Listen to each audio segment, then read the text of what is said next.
Hi everyone, कैसे हो आप सभी। स्वागत है आपका हमारे यूट्यूब चैनल अमेजिंग राधा में। तो अभी मैंने अपनी स्टडी स्टार्ट कर दी है और आज मैंने कोई ऐसी प्लानिंग नहीं बनाई कि मुझे पढ़ना क्या है। इसलिए अभी मैं बैठ के सोच रही हूँ कि मैं क्या करूँ। और जिस दिन मेरी प्लानिंग नहीं होती उस दिन ऐसा नहीं है कि मैं कुछ नहीं पढ़ पाती। बिना प्लानिंग के जब मैं स्टडी करने बैठती हूँ तो उस दिन मेरी बहुत ज़्यादा पढ़ाई हो जाती है, पता नहीं क्यों, बट ऐसा सिर्फ मेरे साथ होता है। और ये बात आप लोग याद रखना कि बिना प्लानिंग की कोई स्टडी नहीं होती। पहले से ही प्लान करना चाहिए, बट मैं अपना बता रही हूँ, जिस दिन मैं प्लानिंग नहीं करती उस दिन मैं कुछ ज़्यादा ही पढ़ लेती हूँ। एंड खैर छोड़ो, अभी मैं बायोलॉजी जा रही हूँ पढ़ने, अपने पुराने नोट से रिवीजन करने। बहुत पुराना नोट है जिसे मैंने लॉन्ग लेक्चर में बहुत अच्छे से बहुत डिटेल में पढ़ा था और अभी मैं कुछ रफ ढूंढ रही हूँ जिससे मैं अपने लिख सकूँ जो भी पढूँ। तो मुझे नहीं मिला तो मैंने ऐसे ही स्टडी स्टार्ट कर दिया। मैंने सोचा कोई बात नहीं, अभी मुझे रफ नहीं मिला तो ऐसे ही मैं करने लगी पढ़ाई, क्योंकि ये मैं पढ़ चुकी हूँ इसलिए बहुत फास्ट मेरा रिवीजन हो रहा था। और इसको रिवीजन करने के बाद में फिर मैं फिजिक्स स्टार्ट करूँगी, क्योंकि सबसे पहले मैं बायोलॉजी ही स्टार्ट करती हूँ। बायोलॉजी जब मेरा पढ़ने का मन नहीं करता तो मैं बायोलॉजी स्टार्ट करती हूँ। धीरे धीरे फिर पढ़ाई में मन लगने लगता है। जैसे ही मैं अपने डीप पॉइंट में पहुँचती हूँ कि अब मुझे पढ़ना है तो मैं फिजिक्स के टॉपिक उठा लेती हूँ और कुछ देर बाद जब मेरी न्यूमेरिकल्स नहीं लगती तो फिर मेरा पढ़ने का मन नहीं करता। बट ऐसा अब नहीं है, क्योंकि अब हमारे एग्ज़ाम को 1.5 मंथ बचे हुए हैं यूपी बीएससी नर्सिंग, एंड उससे भी कम दिन बचे हुए हैं एम्स बीएससी नर्सिंग में। तो अब कोई सवाल ही नहीं उठता कि हमारा पढ़ने का मन ना करे। अब तो मैं फुल मोटिवेट के साथ डेली बहुत अपने सेटिस्फाई होकर स्टडी करती हूँ, एंड बहुत ज़्यादा जितना भी मुझे पढ़ना होता है उतना मैं स्टडी कर लेती हूँ। पता है इस टाइम हमारे साथ क्या होता है, जब हमारे एग्ज़ाम बहुत ज़्यादा नज़दीक है, एकदम सर पर आ चुके हैं, तो हम इसी के डिप्रेशन में यही सोच के बहुत बड़ा टारगेट बना लेते हैं कि एक दिन में मुझे इतना कंप्लीट करना, नहीं तो मेरा एग्ज़ाम आते आते नहीं हो पाएगा। तो बहुत बड़ा टारगेट बनाने के बाद होता है क्या है कि हम उसका कुछ पॉइंट्स ही नहीं कंप्लीट कर पाते हैं। उसके बाद फिर सेकेंड डे बनाते हैं, ऐसे बड़ा टारगेट बना लेते हैं। तो ऐसा टारगेट बनाने से क्या मतलब, जब हमारा उसका 10% ही ना कंप्लीट हो, उससे अच्छा छोटा टारगेट बना लो, रियलिस्टिक थोड़ा हो, जो कंप्लीट हो जाए। लेकिन होता ये है कि जब हमारा एग्ज़ाम नज़दीक होता है तो हम छोटा टारगेट बनाते हैं तो उसमें हमें संतुष्टि नहीं होती कि इतना हमारा हो नहीं पाएगा, ऐसे पढ़ेंगे तो हमारा एग्ज़ाम आते आते नहीं कंप्लीट हो पाएगा। तो हमारी यही सोच हमसे बहुत बड़ा टारगेट बनवा लेती है, जो कि हम नहीं कंप्लीट कर पाते हैं। जिसका भी टारगेट कंप्लीट हो जाता है डेली, वो लोग कमेंट करके ज़रूर बताओ कि हम 100% डन कर लेते हैं अपना टारगेट। और अगर आप अपना टारगेट 100% डन करते हैं तो ये बहुत अच्छी बात है। एंड मैं आप लोगों को बता दूं कि मेरा सिलेबस कंप्लीट होने वाला है। अब ज़्यादा दिन नहीं है, बस 6-7 दिन में मेरा पूरा चैप्टर कंप्लीट हो जाएगा। एंड देन मैं रिवीजन एंड क्वेश्चन प्रैक्टिस एकदम अच्छे से स्टार्ट करने वाली हूँ। और अब थोड़ा कॉन्फिडेंस आ रहा है मेरे अंदर कि मेरा एग्ज़ाम अच्छा जाएगा, क्योंकि अभी मेरा सिलेबस कंप्लीट हुआ। एंड जितने भी टेस्ट मैं देती हूँ अब मेरे ओके मार्क्स आते हैं। और मैं सारे वीडियोज़ नहीं बना पाती हूँ कि मेरे टेस्ट स्कोर इतने हैं, क्योंकि अभी इतना टाइम नहीं है और मैं गैप करके वीडियो बना रही हूँ। बट अब मैं डेली कंटिन्यू वीडियो बनाऊँगी, जितना भी पढ़ूंगी वो सारा शेड्यूल आप लोगों को दिखाऊंगी। एंड जो भी शेड्यूल मैं फॉलो करूंगी वो भी अगर आप लोग चाहोगे तो बताऊंगी। एंड अपनी पिछली वीडियो में मैंने आप लोगों से बोला था कि अगर आपको वीडियो की पीडीएफ चाहिए तो आप लोग कमेंट करना। तो बहुत सारे ऐसे कमेंट आए थे कि आप कम्युनिटी पर पोस्ट कर देना। बट मैं आप लोगों को एक बात बता दूँ, सच में मेरे वीडियो पर एक कमेंट ये भी आया था कि बुक से कोई भी क्वेश्चन नहीं आते।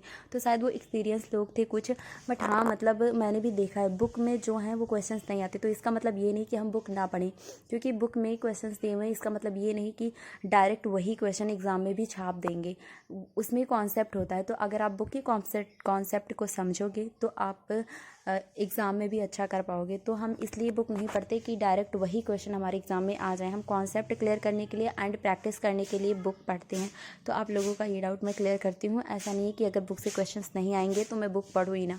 कॉन्सेप्ट वही दिया हुआ है बुक में भी और उसी कॉन्सेप्ट से। तो आप लोग देख ही सकते हैं अभी मेरा बायोलॉजी का रिवीजन चल रहा है और जो भी इंपॉर्टेंट टॉपिक्स है उसमें मैं स्टडी नोट्स में नोट्स कर रही हूँ। एंड स्टिकी नोट नहीं, शॉर्ट नोट्स ऐसे ही मैंने ढेर सारे कट कर लिए हैं कागज़, एंड इस पर लिख लेती हूँ। एंड सामने ही रहता है, जब भी टाइम मिलता है मैं इसको खोल के देख लेती हूँ। ये बहुत मुश्किल है, पहले मैं नहीं कर पाती थी, सोचती थी करने का बट नहीं हो पाता था। तो अब मेरी ये आदत बन चुकी है, जो भी मुझे इंपॉर्टेंट लगता है उसको मैं अगर सोच भी लूँ कि अगर मैं उसे शॉर्ट नोट्स में ना लिखूँ तो रहा ही नहीं जाता मुझसे। फिर मैं लौट के आऊँगी बिना उसको लिखे, मैं आगे बढ़ ही नहीं पाती हूँ। तो ये मेरी आदत बन चुकी है एकदम से लिखने की ढेर सारी। बायोलॉजी में तो मेरा सबसे ज़्यादा रहता है, बाकी फ़िज़िक्स में तो होना चाहिए ढेर सारे फार्मूले लिखने की, बट पता नहीं कि मैं नहीं लिखती फ़िज़िक्स में। बायोलॉजी में बहुत ज़्यादा लिखती हूँ। एंड फिज़िक्स केमिस्ट्री जब आदत है तो सारे सब्जेक्ट्स में लिखती हूँ, बट बायो में सबसे ज़्यादा। मुझे तो बायो की हर एक लाइन, हर एक पेज, सब कुछ इंपॉर्टेंट लगता है। बट क्या करूँ, लिखने की आदत हो चुकी है बहुत ज़्यादा, मैं लिखती रहती हूँ।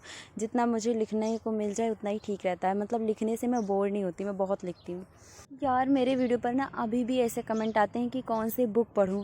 दीदी सिलेबस क्या है, क्या पूछा जाता है, मतलब इतनी कौन सो रहा था इतने दिन तक, जो अब जिसकी आँख खुली जब फॉर्म आया तब। और अभी बहुत सारे ऐसे लोग होंगे ना, जब एम्स का फॉर्म आएगा तब उन्हें पता चलेगा हाँ कि एम्स में एग्ज़ाम है, तब वो अपनी स्टडी को स्टार्ट करेंगे। तो बताओ ऐसे कहाँ से होगा। और मुझे भी, मैंने जो भी अपना टाइम गंवाया है, जो भी मेरा टाइम ख़राब हुआ है, उसका मुझे अफ़सोस है। बट मैं अगर यही सोच के अपने बचे हुए टाइम को ख़राब कर दूँ तो ये अच्छी बात नहीं है ना। जितना टाइम है पढ़ लेते हैं, होगा नहीं होगा ये तो हमारी मेहनत पर डिपेंड करता है। पढ़ लेते हैं, क्योंकि जो टाइम बचा हुआ है वो वापस नहीं आएगा। और अब एग्ज़ाम को जितने दिन बचे हुए हैं उस हिसाब से अब हमें मतलब ऐसा नहीं पढ़ना है कि एक दिन में एक ही सब्जेक्ट पढ़ो। अब डेली तीनों सब्जेक्ट्स पढ़ने हैं। एंड जिनको यूपी बीएससी नर्सिंग का भी एग्ज़ाम देना है, वो नर्सिंग एप्टीट्यूड एंड इंग्लिश को ज़रूर अब फोकस करना है। जो बहुत सारे ऐसे लोग हैं जिन्होंने नर्सिंग एप्टीट्यूड और इंग्लिश बिल्कुल भी नहीं पढ़ा है मेरी तरह। तो मैंने भी कुछ भी नहीं पढ़ा, बट स्टार्ट कर रही हूँ मैं कल से ही अपना नर्सिंग एप्टीट्यूड एंड इंग्लिश, क्योंकि मुझे मतलब इंग्लिश पहले से ही आती है, मेरी स्ट्रॉन्ग है इंग्लिश। 12th में मतलब स्ट्रॉन्ग थी मेरी, तो उतना ज़्यादा दिक्कत नहीं होगी, मेरी इंग्लिश हो जाएगी। एंड नर्सिंग एप्टीट्यूड एक नया सब्जेक्ट है, तो उसको भी ट्राई करूँगी अच्छा करने का।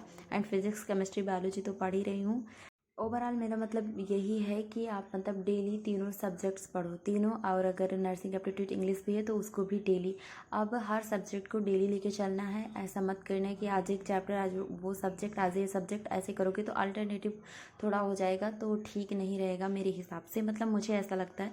बट आप लोगों को जैसा ठीक लगे वैसा स्टडी करो, ठीक है। क्योंकि अभी मैं मतलब इतना सक्सेस नहीं हुई हूँ कि मेरी कोई बात माने। जब कोई सक्सेस हो जाता है तो उसके वर्ड्स की वैल्यू हो जाती है, आप सभी को पता है। ओके, तो कुछ एक्सपीरियंस बता रही हूँ, मतलब मैं अपना बताती हूँ, मेरा ऐसे नहीं हो पाता, ठीक है। ओके, बाय बाय, मिलते हैं नेक्स्ट व्लॉग में। एंड अभी मैं जा रही हूँ एक बुक से कुछ रिवाइज़ कर रही हूँ, मतलब जो मैंने भी पढ़ा है बुक से क्वेश्चंस लगा रही हूँ, देख रही हूँ कि लग रहे हैं या नहीं। बट क्वेश्चंस तो सारे बन जाते थे। और मैं फिर से कह रही हूँ, अगर बुक से क्वेश्चंस नहीं आते तो इसका मतलब ये नहीं कि हम बुक ना पढ़ें। कॉन्सेप्ट वाला ही होता है, बुक में कॉन्सेप्ट के क्वेश्चन होते हैं और कॉन्सेप्ट ही आते हैं हमारे एग्ज़ाम में। ओके, तो ऐसा मत सोचना कि इस बुक से कुछ नहीं आता तो मत पढ़ें। तो अभी मैं वीडियो को एंड कर रही हूँ। अभी मुझे फिजिक्स केमिस्ट्री भी पढ़नी है, बट उसको मैं रिकॉर्ड नहीं कर पाऊँगी। Okay, bye guys.